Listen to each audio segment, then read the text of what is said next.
probably noticed all the holiday decorations on the NBC Action News set like this you're looking at right now. And here's what the studio looked like last week. As a crowd of decorators worked their magic, look at this time lapse of them working very hard to get our studio festive for the holidays, to get us into the holiday spirit. And one of the designers is with us this morning. Her name is Cynthia Grant. And thank you for joining us, and thank you for the work that you did here in the studio. You're welcome. It looks beautiful. What would you call this style that we have here in our studio?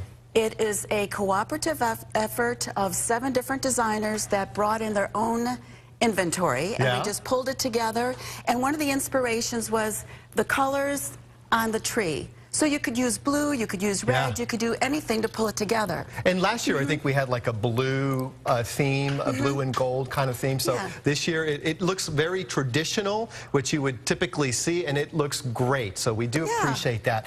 You told me that you're a redesigner. Is that what it's called? That's right. And what does that mean?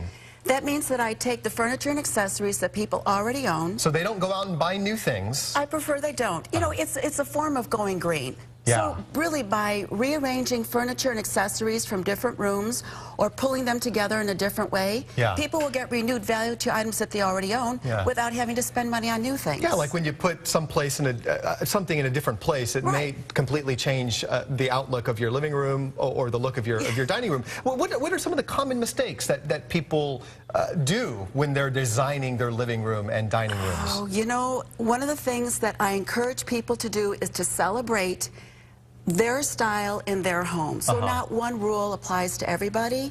You know, if you really like collection of certain things, you should be able to have that in your home and celebrate it. Sure. And when I say collection, I mean if you put like things together, it's going to have more impact and make more sense than if you have a gazillion snowmen throughout the house. So you pull them together, and it just makes more sense. Okay. Yeah. And one of the things that you've also done, another one of your holiday projects, is the Strawberry Hill Museum. And this is what you're looking at, the beautiful work you've done here. How did you translate your design philosophy into decorating the Strawberry Hill Museum? The Strawberry Hill Museum is full of inspiration, first of all. It is a gorgeous place, well kept.